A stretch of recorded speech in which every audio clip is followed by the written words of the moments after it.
പക്ഷെ ഇപ്പം ഈ നടുക്ക് കുറെ കമ്പ് വെച്ച് ഇങ്ങനെ അളന്ന് തിരിച്ച് ഇങ്ങനെ ഇട്ടേക്കുന്നത് എന്തിനു വേണ്ടി? അത് നെല്ലിൻ്റെ ഉൽപ്പാദനം എന്തേരം ഉണ്ടെന്ന് അറിയാൻ വേണ്ടി, എന്തുമാത്രം ഉണ്ടെന്ന് അറിയാൻ വേണ്ടി സ്റ്റാറ്റിസ്റ്റിക്സിൻ്റെ ഡിപ്പാർട്ട്മെൻറ്റിൻ്റെ ആൾക്കാർ വന്നിട്ട് അവർ അളന്ന് തിരിച്ച് ഇട്ടിരിക്കുന്നത്. നമ്മളിത് കൊയ്തിട്ട് ഇത് മെതിച്ച് എത്ര മുടി കറ്റയുണ്ട്, എത്ര കിലോ നെല്ലുണ്ട്, അവരത് തൂക്കി അതിൻ്റെ അളവെടുത്തോണ്ട് പോകും. അപ്പോൾ ഇത് എന്തൊരു സ്ഥലമാണ്? ഒരു സെന്റ്, അര സെന്റ് നേരത്തെ 1 സെന്റായിരുന്നു, ഇപ്പോൾ 1/2 സെന്റാണ്. സ്റ്റാറ്റിസ്റ്റിക്സ് വകുപ്പ് കണക്കെടുക്കും.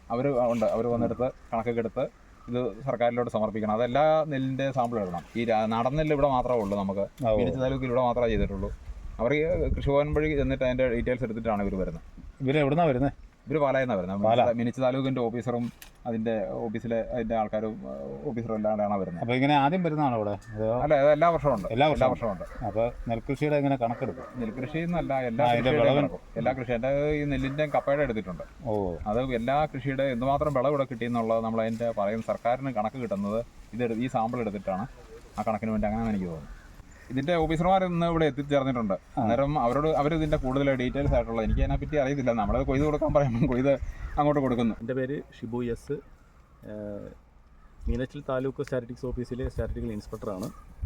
ഇത് സ്റ്റാറ്റിസ്റ്റിക്കൽ ഇൻവെസ്റ്റിഗേറ്റർമാരാണ് ബിനോയ് മാത്യു, ജയകൃഷ്ണൻ. നമ്മൾ ഇവിടെ മെയിനായിട്ട് നമ്മളിവിടെ നടത്തുന്ന പരിപാടി എന്ന് പറയുന്നത് വിള പരീക്ഷണമാണ്. പാഡിയുടെ നെല്ലിൻ്റെ വിള പരീക്ഷണമാണ്. അപ്പം ഈ കാണുന്ന വൈക്കോപ്പാടം എന്ന് പറയുന്ന ഒരു പാടശേഖരമാണിത്. ഈ പാടശേഖരത്തിൽ നിന്ന് നമ്മൾ റാൻഡമായിട്ട് സെലക്ട് ചെയ്തിരിക്കുന്ന ഏരിയയിൽ നിന്നും 1/2 സെൻറ്റ് നെല്ല് നമ്മൾ സെലക്ട് ചെയ്ത് ആ ഭാഗത്തു നിന്നും അത് കൊയ്തെടുത്ത് അത് മെതിച്ച് ആ നെല്ലിൻ്റെ തൂക്കം കണക്കാക്കുക എന്നുള്ള വിളപരീക്ഷണമാണ് നമ്മളിപ്പോൾ ഇവിടെ നടത്തിക്കൊണ്ടിരിക്കുന്നത്. ഇത് സംസ്ഥാന സർക്കാർ ഏർപ്പെടുത്തിയിരിക്കുന്ന ഡിപ്പാർട്ട്മെൻ്റ് അല്ലേ? അതെ, സംസ്ഥാന സർക്കാരിൻ്റെ എക്കണോമിക്സ് ആൻഡ് സ്റ്റാറ്റിസ്റ്റിക്സ് ഡിപ്പാർട്ട്മെൻറ്റിൽ നിന്നാണ്. എല്ലാ പഞ്ചായത്തുകളിലും ഇതിൻ്റെ പരിപാടികളുണ്ടോ? എല്ലാ പഞ്ചായത്തുകളിലും, കേരളത്തിലെ എല്ലാ പഞ്ചായത്തുകളിലും നമ്മൾ ഈ രീതിയിലുള്ള വിളപരീക്ഷണങ്ങൾ നടത്തുന്നുണ്ട്. അത് നെല്ലിൻ്റെ മാത്രമല്ല, നിരവധി ക്രോപ്പുകൾ നടത്തുന്നുണ്ട്. ഇതാണ് നമ്മൾ ഇപ്പം ചെയ്തുകൊണ്ടിരിക്കുന്ന നെല്ലിൻ്റെ ഒരു വിളപരീക്ഷണമാണ്. നെല്ലിൻ്റെ മാത്രമല്ല, അതായത് എല്ലാ വിളകളും ഉണ്ട്. എല്ലാ വിളകളും, തെങ്ങുണ്ട്, അടക്കയുണ്ട്, മരച്ചീനിയുണ്ട്, വാഴയുണ്ട്, കുരുമുളകുണ്ട്, ഇഞ്ചി, മഞ്ഞൾ, എല്ലാ വിളകളും ഉണ്ട്. അപ്പോൾ ഇതുകൊണ്ട് എന്താ ഉദ്ദേശിക്കുന്നത്? നമുക്ക് ഇതിൻ്റെ ഈ വിളകളുടെ എല്ലാം കേരളത്തിലെ പ്രൊഡക്ഷൻ കാൽക്കുലേറ്റ് ചെയ്യാനായിട്ട് നമുക്കിത് ആവശ്യമാണ്.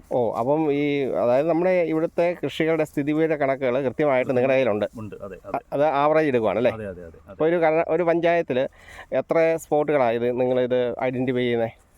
ഇവിടെ നമുക്കിപ്പോൾ പാഡിയുടെ ഒരു പഞ്ചായത്തിൽ നമുക്ക് 4 സർവേ നമ്പറാണ് നമ്മൾ സെലക്ട് ചെയ്യുന്നത്. ആ 4 സർവേ നമ്പറിൽ നമ്മൾ അതിനെ ഹൈ ഈൽഡ്, ലോക്കൽ എന്നുള്ള രീതിയിൽ പ്രത്യേകമായിട്ട് തരംതിരിച്ചിട്ടാണ് വിളപരീക്ഷണങ്ങൾ നടത്തുന്നത്.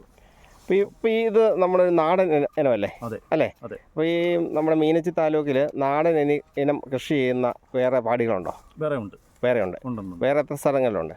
നമുക്ക് ഏകദേശം 2-3 പഞ്ചായത്തുകളുണ്ട് അല്ലേ? കരുവൽ പഞ്ചായത്തിലുണ്ട്, പിന്നെ രാമപുരം പഞ്ചായത്ത്, പിന്നെ മീനച്ചി പഞ്ചായത്തിലില്ല, മീനച്ചി താലൂക്കിലുണ്ട്. ഇത് മുത്തോലി പഞ്ചായത്ത്. അപ്പോൾ ഈ നാടൻ ഇനങ്ങളിലെ ഈൽഡ് കുറവല്ലേ? ഈൽഡ് കുറവാണ്. അതുകൊണ്ടായിരിക്കുമല്ലേ കർഷകർ ഇതിനെ കൃഷി ചെയ്യാൻ വരാത്തതിൻ്റെ കാരണം അല്ലേ? നാടൻ ഇനങ്ങൾ അത് മാത്രമല്ല, കീടം കൂടുതൽ നാടൻ ഇനങ്ങളെ ആക്രമിക്കുകയും ചെയ്യും. കീടാക്രമണം കൂടുതലുണ്ടല്ലേ? അതുകൊണ്ടാണ്. അതെ. പൊതുവേ കർഷകർ ഇത് ചെയ്യാൻ മടിക്കുകയാണ് അല്ലേ? പിന്നെ ഈ കാറ്റുവീഴ്ച ഏറ്റവും കൂടുതൽ പിടിക്കും നാടൻ ഇനങ്ങളെയാണ്. പ്രതിരോധശേഷി കുറവാണ്. അപ്പോൾ ഈ നാടൻ ഇനങ്ങൾക്ക് വില കൂടുതലല്ലേ? നാടൻ ഇനങ്ങൾ എല്ലാത്തിനും വില കൂടുതലില്ല. ഔഷധ മൂല്യമുള്ള നാടൻ ഇനങ്ങളുണ്ട്, അതിനാണ് വില കൂടുതലുള്ളത്. അതെ, പൊതുജനങ്ങൾക്ക് അവബോധം കുറവുമാണ്. അതിനെക്കുറിച്ച് അറിയാവുന്നവർ മേടിക്കുന്നുണ്ട്. എല്ലാവർക്കും ഇത് നമ്മൾ നല്ല ഈ 300 രൂപയൊക്കെ ആകുമ്പോൾ എല്ലാവർക്കും അറിയത്തില്ല, അറിയത്തില്ല. ആയുർവേദ മെഡിസിൻ ഒക്കെ ഇത് ഉപയോഗിക്കുന്നുണ്ട് അല്ലേ? അതുണ്ട്, ഈ കാര്യങ്ങൾക്ക് വേണ്ടി ഉപയോഗിക്കുന്നുണ്ട്. കറുത്തഞ്ഞവര, രക്തശാലി തുടങ്ങിയ നെല്ലിനങ്ങൾ ഈ പണ്ട് രാജാക്കന്മാരൊക്കെ ഉപയോഗിച്ചുകൊണ്ടിരുന്ന അല്ലേ ഇനങ്ങളൊക്കെ ഉണ്ട്. അന്ന് രാജാക്കന്മാർക്ക് മാത്രമേ കൃഷി ചെയ്യാൻ പറ്റത്തുള്ളായിരുന്നു, അവർക്ക് മാത്രം അത് ഭക്ഷിക്കാൻ പറ്റത്തുള്ളായിരുന്നു. അങ്ങനെയുള്ള ഇനങ്ങളൊക്കെ ഉണ്ടായിരുന്നു. ഇത് കറുത്തഞ്ഞവരയാണ്. കറുത്തഞ്ഞവര നാടൻ ഇനത്തിൽപ്പെട്ട കറുത്ത ഞവരയാണ്.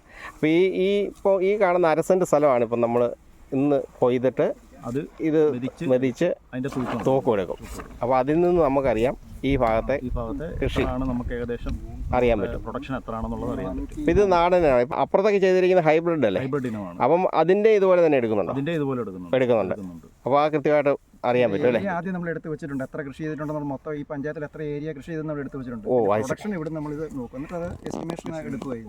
അപ്പം ഈ കൃഷി ചെയ്യുമ്പം തൊട്ട് നിങ്ങൾ ഇതിന്റെ സർവേ നടത്തുന്നുണ്ട്? പിന്നെ 3 സീസണിലും ഇത് ഈ വിളപരീക്ഷണം നടത്തുന്നുണ്ട്. അത് തുടർച്ചയായിട്ട് ഈ പരിപാടി നടന്നുകൊണ്ടിരിക്കുക. അതെ അതെ അതെ. ഓക്കെ. സീസണിലും വിന്റർ സീസണിലും സമ്മർ സീസണിലും നമ്മൾ അത് ശരി ഇത് വിളപരീക്ഷണങ്ങൾ നടത്തുന്നു. അത് ശരി. പ്രധാനമായിട്ടും 3 സീസണിലാണ്.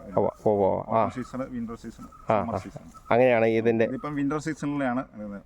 ഓട്ടം സീസണിൽ നേരത്തെ കഴിഞ്ഞായിരുന്നു.